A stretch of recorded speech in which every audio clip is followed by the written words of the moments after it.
volvamos al fundamento. Bien. Ese es mi comentarito de esta tarde, perdón. Yo estoy convencido que la libertad nos lleva a respetar a los demás, así como nosotros queremos ser respetados. Que yo debo entender que todo el mundo no es igual a mí y que yo no debo imponer mis gustos ni mis deseos. Eso es una cosa. Otra cosa muy diferente es el hecho de que una minoría, en nombre de la igualdad, quiere imponer sus antivalores.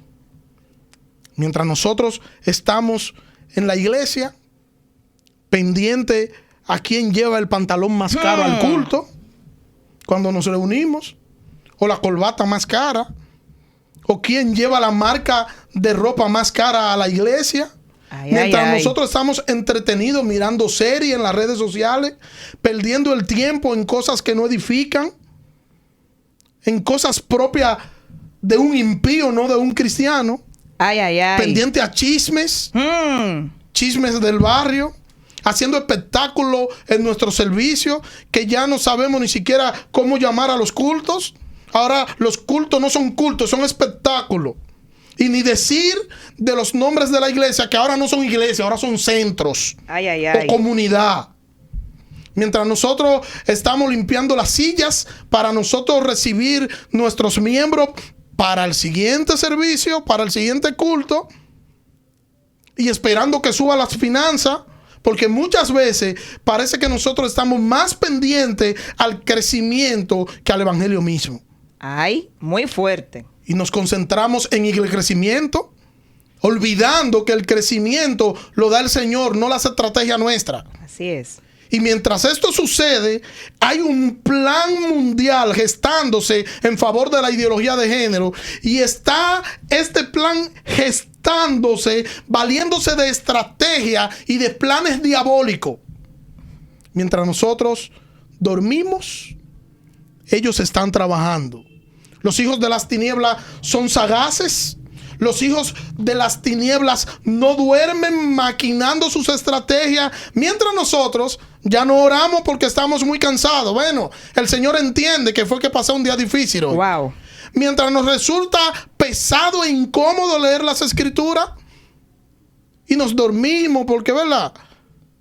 Pero pasamos el día entero jugando con el celular, chateando, compartiendo en todas las redes sociales y no tenemos tiempo ni para orar ni para leer las escrituras.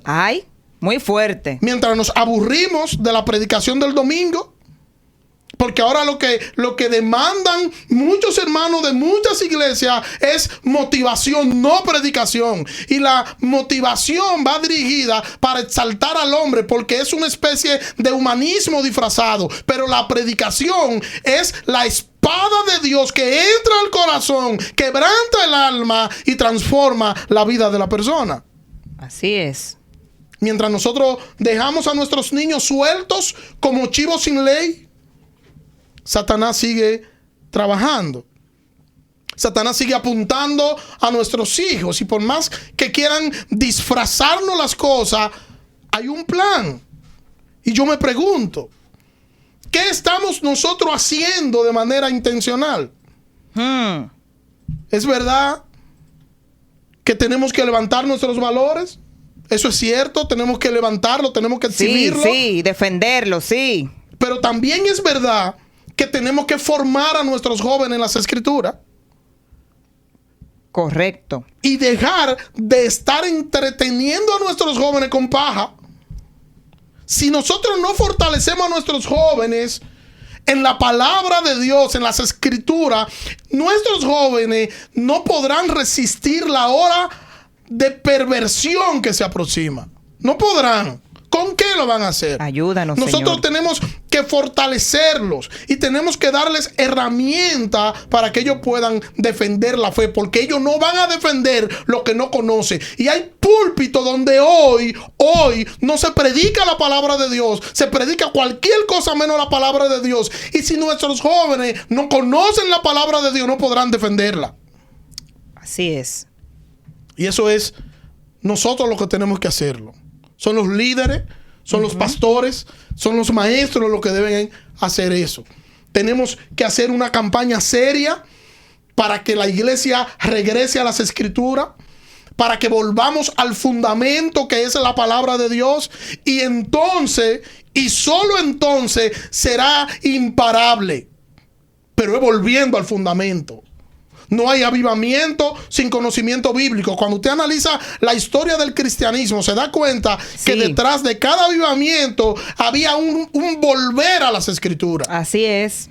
No habrá un avivamiento basado en emociones y en experiencias místicas. Habrá un avivamiento cuando toda la iglesia se vuelva a la Biblia. Cuando nosotros podamos entender que nosotros nos debemos al Señor y que debemos dejar de vendernos nosotros como que si lo que importara es nuestra imagen y no la gloria de Dios. Debemos dejar de buscar prebenda, de acercarnos a lo que están impuestos para nosotros beneficiarnos, olvidando quiénes somos nosotros. Debemos dejar de querer sacar ventaja y de querer vendernos al mejor postor. Nosotros no somos mercancía en liquidación. Nosotros somos la iglesia de Cristo. Nosotros somos la luz del mundo. Y donde quiera que estemos debemos alumbrar con nuestra luz. Necesitamos unirnos en torno a las escrituras. Necesitamos unirnos en torno a lo que son los principios bíblicos. Y una vez fortalecido, donde la escritura sea nuestro soporte, entonces podremos conquistar esos espacios abandonados. Pero no podemos empezar por el eslabón final, sino por el principio. Y el principio es volver al fundamento. Tenemos que empezar a abandonar esas prácticas animistas que un grupo de fascinerosos nos dan para entretenernos y sacarnos de la visión. Y así que nosotros podamos olvidar el regresar al fundamento y dejar de parecer que nuestras iglesias dejen de parecer centro de hechicerías con sus prácticas extrañas. Muy fuerte. Y que se vuelvan a las escrituras y que modelen el evangelio en todo su vivir. Lo que pasa es que es más fácil ser irresponsable y abrir la Biblia en un capítulo y versículo y empezar a hablar lo que se nos venga a la cabeza. Es más fácil así. Es más fácil porque eso no depende ni de ningún esfuerzo, ni de ninguna responsabilidad. Esa no era la iglesia del principio la que actuaba así. Es la iglesia de hoy. Y nosotros tenemos el compromiso de volver al fundamento y de nosotros entender qué es la iglesia y cuál es la función de la iglesia en medio de la sociedad en la que nos ha tocado vivir a nosotros. ¿Dónde radica el poder de la iglesia? El poder de la iglesia no radica en que muchos de sus miembros estén en puestos públicos. Su poder, el poder de la iglesia tampoco radica en sueños ni manipulaciones. El poder de la iglesia radica única y exclusivamente en la palabra de Dios. Y si es débil en la palabra de Dios, entonces no tendrá tal poder. Es la palabra de Dios, poder de Dios para salvación. Y nosotros debemos dejar de mirar otras cosas. Debemos dejar de querer innovar. Nosotros no nos han llamado a innovar, a traer mensajes que puedan ser, que puedan innovar y que puedan traer cosas nuevas. No nos han llamado a dar nuevas revelaciones. A nosotros nos han llamado a ser fiel al texto bíblico, a honrar a Dios honrando las escrituras. Ese debe ser el ejemplo y esa debe ser la visión de la iglesia. Nosotros tenemos que ser fieles a lo que el Señor nos ha llamado a hacer. Y el Señor nos ha llamado a nosotros a vivir las escrituras en todas las áreas de nuestras vidas.